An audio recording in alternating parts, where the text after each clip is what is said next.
Oh, France. 80, 80.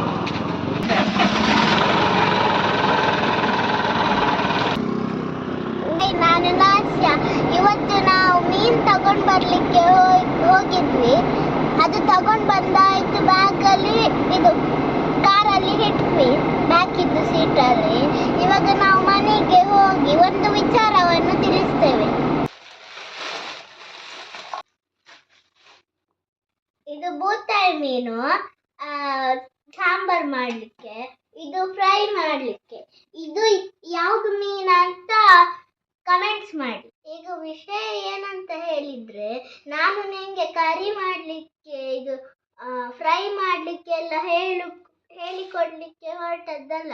ನಾನಿದು plastic bag ಉಂಟಲ್ಲ ನೋಡಿ, ಇದು ಕ್ಯಾರಿ ಬ್ಯಾಗ್, ಅದನ್ನು ಸೇಫ್ ಆಗಿ ಹೇಗೆ ಡಿಸ್ಪೋಸ್ ಮಾಡುದಂತ ನಾನು ಹೇಳಲಿಕ್ಕೆ ಹೊರಟದ್ದು. ಸಾಮಾನ್ಯವಾಗಿ ಇದನ್ನು ತೊಳೆಯದೆ ಸೀದಾ ಡಸ್ಟ್ಬಿನ್ಗೆ ಹಾಕ್ತಾರೆ. ಇದರಿಂದ ಬ್ಯಾಡ್ ಸ್ಮೆಲ್ ಬರ್ತದೆ ಮತ್ತೆ ಹುಳ ಎಲ್ಲ ಆಗ್ತದೆ.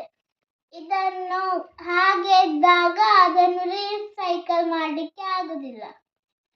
ಇದರಿಂದ ಸ್ವಚ್ಛತೆ ಮಾಡುವವರಿಗೆ ಸಹ ಕಷ್ಟ ಆಗ್ತದೆ. ಟ್ಯಾಪ್ ಆನ್ ಮಾಡಿ ನೀರು ಹಾಕ್ಬೇಕು, ಮತ್ತೆ ಟ್ಯಾಪ್ ಆಫ್ ಮಾಡಬೇಕು, ಮತ್ತೆ ಈ ತರ ಮಾಡಬೇಕು, ಮತ್ತೆ ನೀರನ್ನು ಚೆಲ್ಲಬೇಕು. ಅದು ಕ್ಲೀನ್ ಆಗ್ಲಿಲ್ಲ ಅಂದ್ರೆ ಇನ್ನೊಂದು ಸರ್ತಿ ಮಾಡಿ.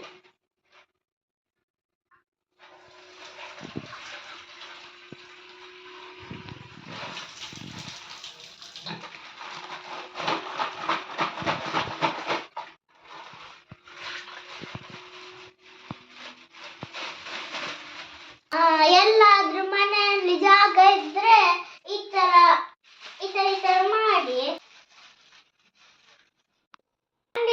ನಾಳೆದು ಡ್ರೈ ಆಗ್ತದೆ, ಕಸದ ಗಾಡಿಗೆ ಕೊಡ್ಬೋದು. ನೀವು ಫಿಶ್ ತಂದರೆ ಪ್ಲಾಸ್ಟಿಕ್ ಬ್ಯಾಗ್ ತೊಳೆಯದೆ ಡಸ್ಟ್ಬಿನ್ಗೆ ಹಾಕಬೇಡಿ ಅಥವಾ ಪಬ್ಲಿಕ್ ಪ್ಲೇಸಿಗೆ ಥ್ರೋ ಮಾಡಬೇಡಿ.